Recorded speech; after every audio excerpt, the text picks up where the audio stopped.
Tudo na paz? Muito bem-vindo você que nos acompanha no canal Chanel Pensador. Aqui nós sempre trazemos uma reflexão dentro das escrituras sagradas. E a palavra de hoje é a origem do mal. Uma das perguntas mais difíceis feita pela mente humana até hoje é essa: de onde surgiu o mal? Como se originou o pecado? Como se relaciona a presença e a origem do pecado? De onde vem este mal? Como ele penetrou no universo? Como então atingiu toda a humanidade? Queridos, primeiro precisamos afirmar claramente que Deus não pecou e não deve ser culpado pelo pecado, mesmo entendendo que isso já se achava no mundo muito antes da Bíblia ser escrita. Se a Bíblia jamais tivesse sido escrita ou se não fosse verdadeira, mesmo assim a presença do mal entre nós ainda seria notado.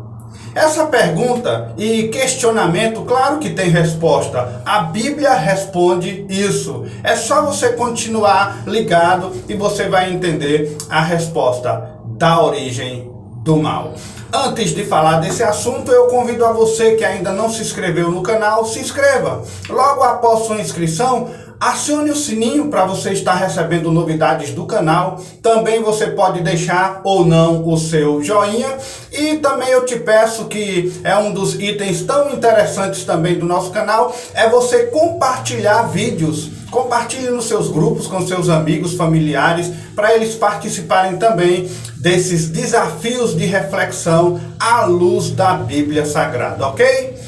Pois bem, queridos, nós vivemos em um mundo no qual o mal tem sido uma prática rotineira, sempre nos perseguindo e sempre ali no nosso dia a dia. Antigamente a gente assistia um telejornal e víamos ali notícias sobre educação, socioeducativas, transmitiam notícias da região, né? Notícias boas. Hoje, meu querido, a gente só vê violência, matança, a falta de amor, né? Maldades, crueldades. Nos telejornais, se você for torcer, só sai sangue. Idosos maltratados, jovens perdidos, crianças abandonadas, irmão matando irmão, família se gladiando. Terrível está a nossa sociedade em termos de violência. Uma grande parte da humanidade sente até prazer em ver dor física, né? A dor mental, espiritual das pessoas, muitas vezes da própria família que se diz querida. Falamos do mal como se algo que nós também não fizéssemos parte, mas também fazemos parte desse mal. Não deve ser visto também como o que nós fazemos. Nenhum de nós tem uma vida isenta do mal. Não vivemos sem praticar o mal, né? Nós estamos embaixo do pecado. Nós temos uma natureza caída, pecaminosa. Aí a tendência é sempre fazer o mal. A oração de Paulo é aquela, né? Senhor, o que mais eu não deveria fazer é o que mais eu faço. Porque a natureza instiga isso. A natureza pecaminosa chama isso. O mal não é atribuído, queridos, à existência de Deus. Então, como tudo isso começou? Por que o ser humano é tão mau? A Bíblia, sobre o mal, né, descreve como uma privação do bem, a corrupção da boa criação de Deus. A teodiceia agostiniana apoia a noção do pecado original. Mas o que é teodiceia? O termo teodiceia provém do grego theos, que é Deus, e daike, que significa justiça. Então, literalmente, teodiceia significa a justiça de Deus. Sendo uma área da filosofia, né, entre tantas outras coisas, uma área que busca resposta ao paradoxo de Epicuro, né? O paradoxo de Epicuro, ele tenta descrever o problema do mal existente. Mas quem foi Epicuro? foi um filósofo da Grécia Antiga, o fundador do epicurismo. Talvez você já tenha escutado falar sobre esse sistema, é um tipo de sistema filosófico. Então, o paradoxo de Epicuro é um dilema lógico sobre o problema do mal, que argumenta contra a existência de um Deus que seja ao mesmo tempo onisciente, onipotente e benevolente. O paradoxo de Epicuro está incrementado à Teodiceia agostiniana, uma doutrina, um tratado sobre a justiça de Deus, ou a parte da filosofia que trata sobre a justiça de Deus. Então, o paradoxo de Epicuro está incrementado dentro dessa Teodiceia agostiniana. Ela foi batizada assim em homenagem ao teólogo e filósofo Agostinho de Hipona.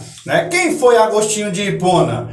Aurélio Agostinho de Hipona, conhecido universalmente como Santo Agostinho, foi um dos mais importantes teólogos e filósofos nos primeiros séculos do cristianismo, cujas obras foram muito influentes no desenvolvimento do cristianismo e filosofia ocidental.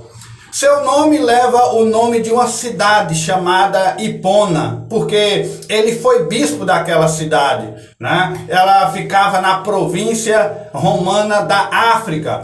Porém, ele não nasceu em Hipona, ele nasceu numa cidade chamada Tagaste, uma antiga cidade da Numídia, que ficava no norte da África.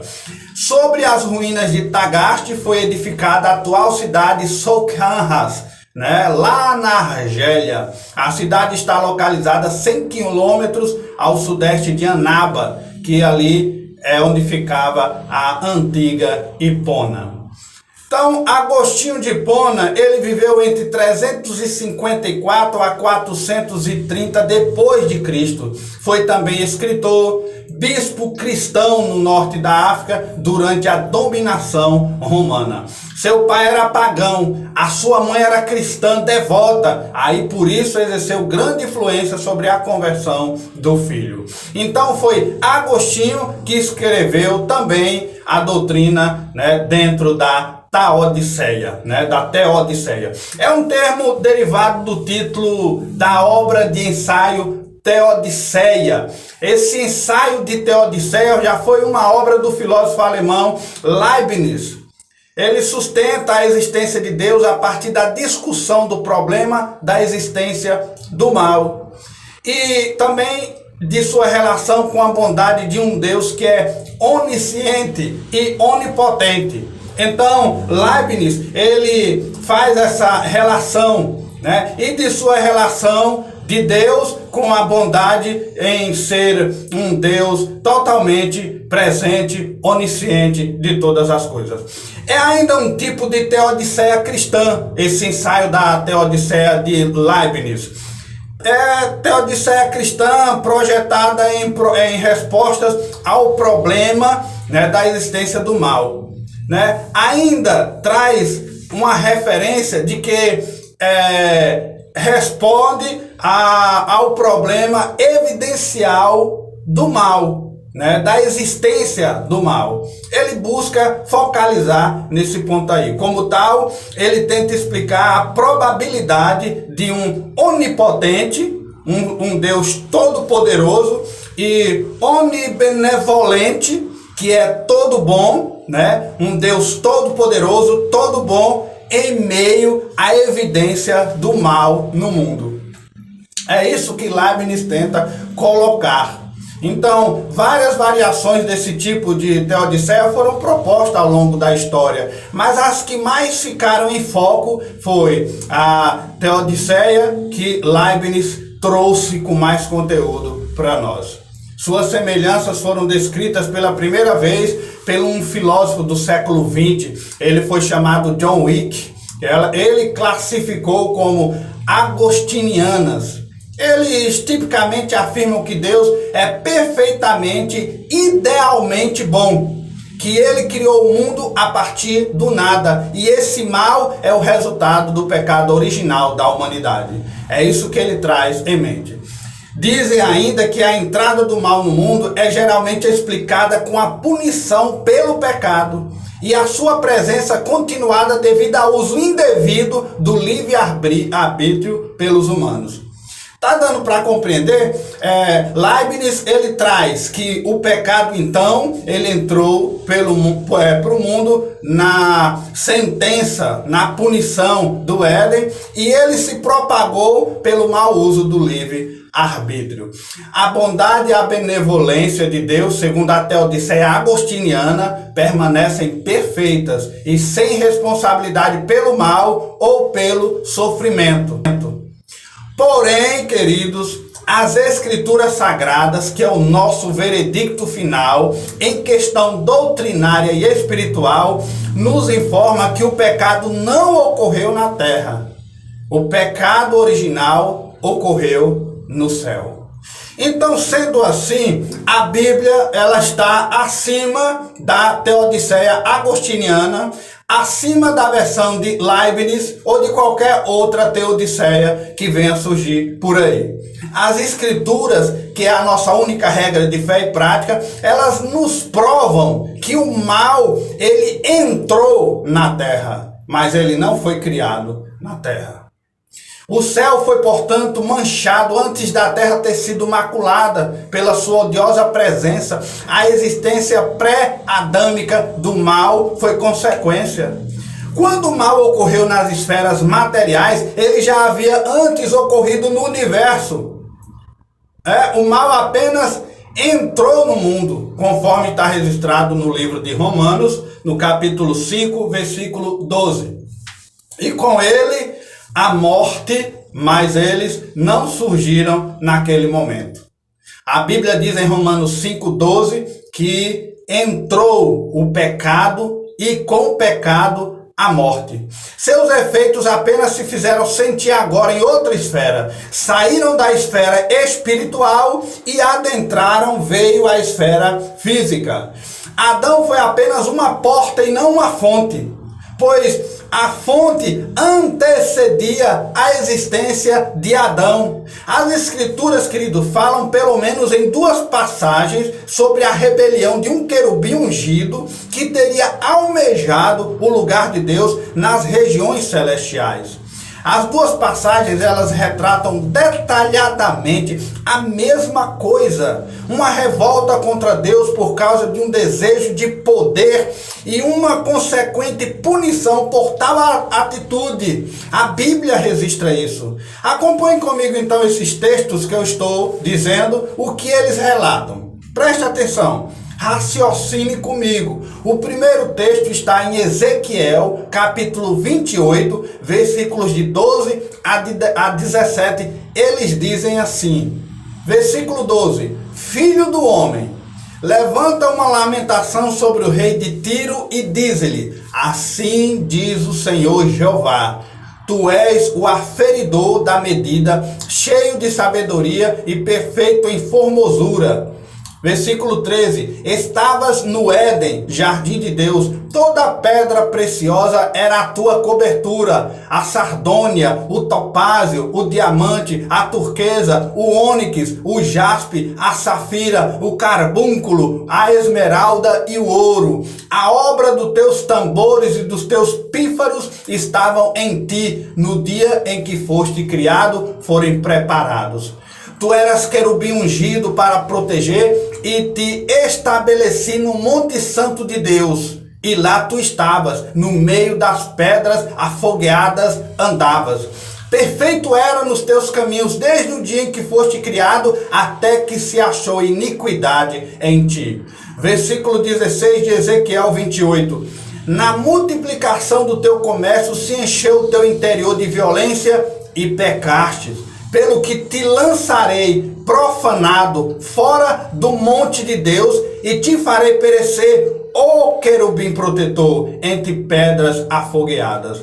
Por último, o versículo 17 diz: elevou-se o teu coração por causa da tua formosura, corrompeste a tua sabedoria por causa do teu resplendor, por terra te lancei diante dos reis te pus para que olhem para ti. Por terra te lancei. Preste atenção no que a Bíblia está dizendo. O segundo texto é de outro profeta que complementa a revelação de Deus, expondo os motivos que levaram este ser exaltado a cometer tal aspiração. Vamos para o livro do profeta messiânico Isaías, no capítulo 14, versículos de 12 a 15. Isaías escreve assim: como caístes do céu, ó estrela da manhã, filha da alva, como foste cortada por terra, tu que debilitava as nações.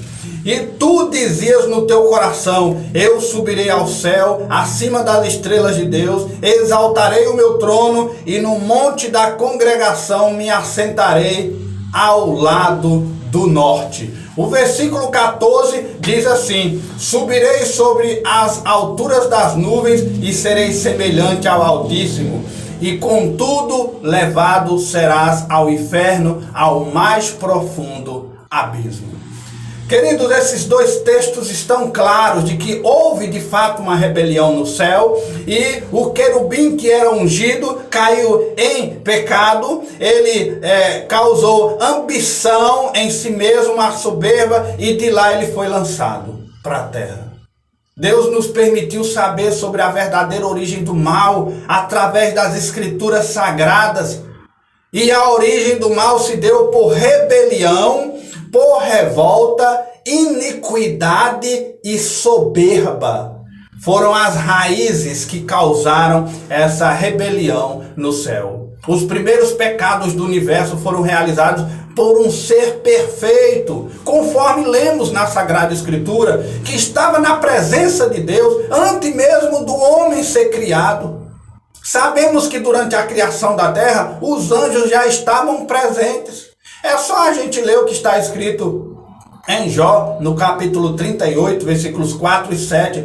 Olha o que Jó escreve, versículo 4. Onde estava tu quando eu fundava a terra?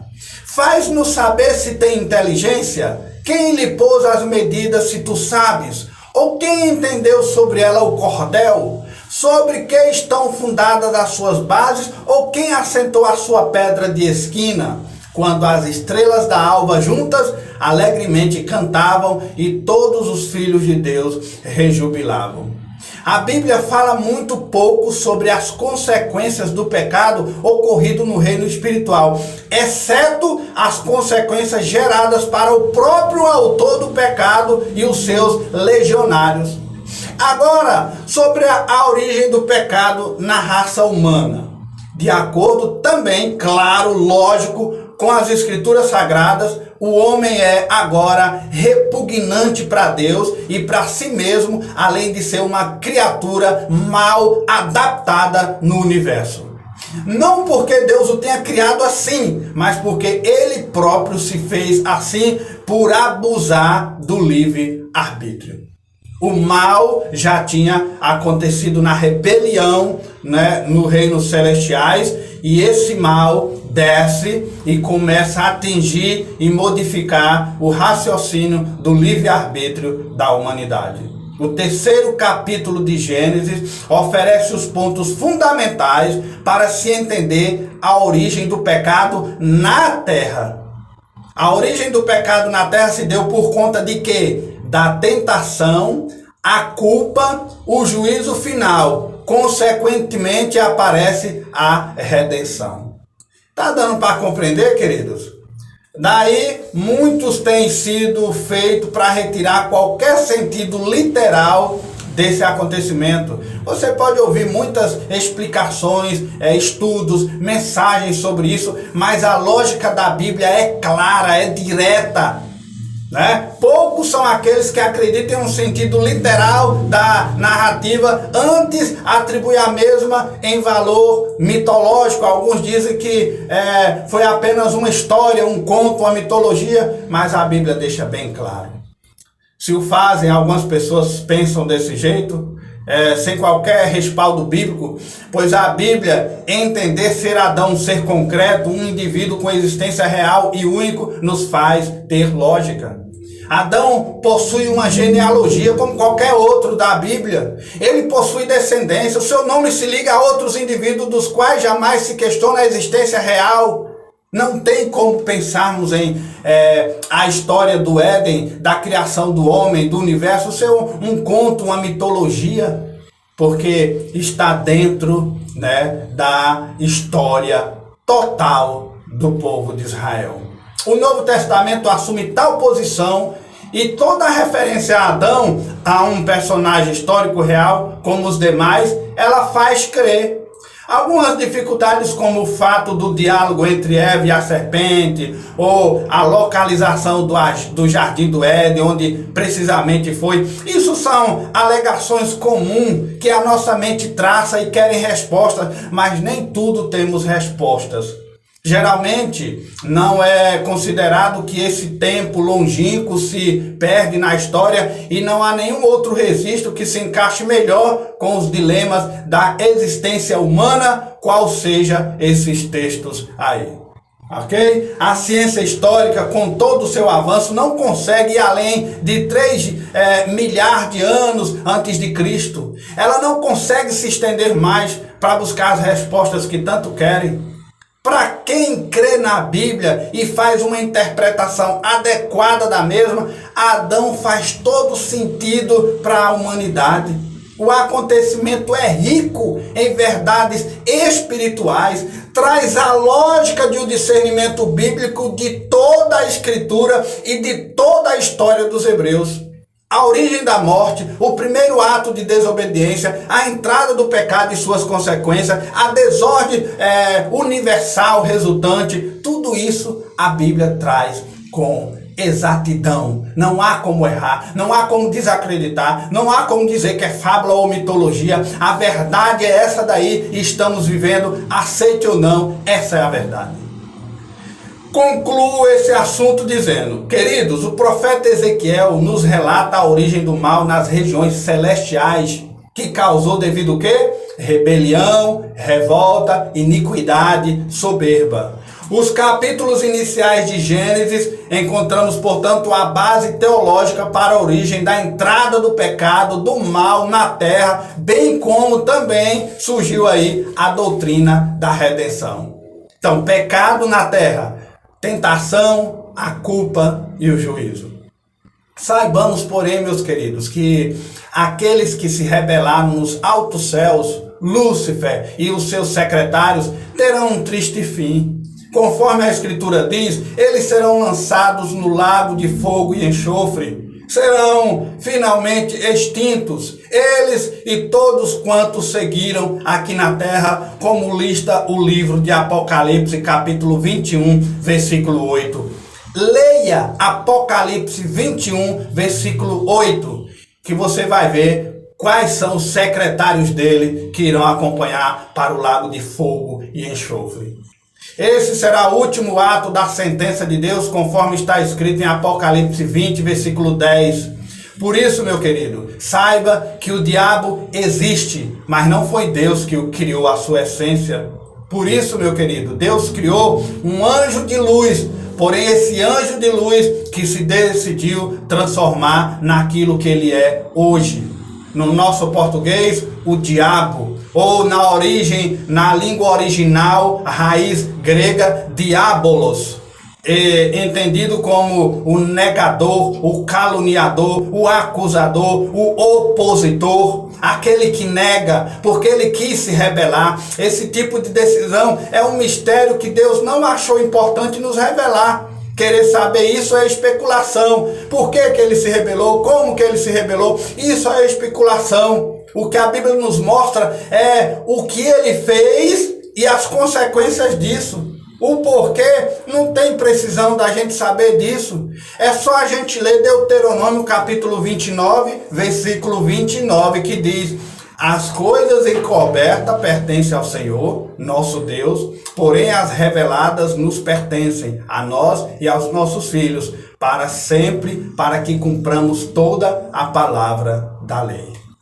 Assim como aquele anjo teve o livre-arbítrio de escolher ser o que é, você também é livre para escolher a quem servir. Espero que você faça a escolha certa.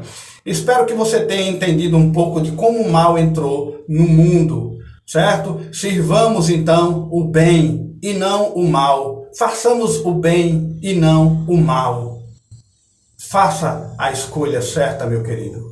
A partir de hoje, raciocine, busque a lógica e faça a escolha certa. Que Deus te abençoe e que essa palavra te incomode, mas que induza, que instigue você a fazer a escolha certa. Que Deus te abençoe. Espero você no nosso próximo vídeo, em nome de Jesus.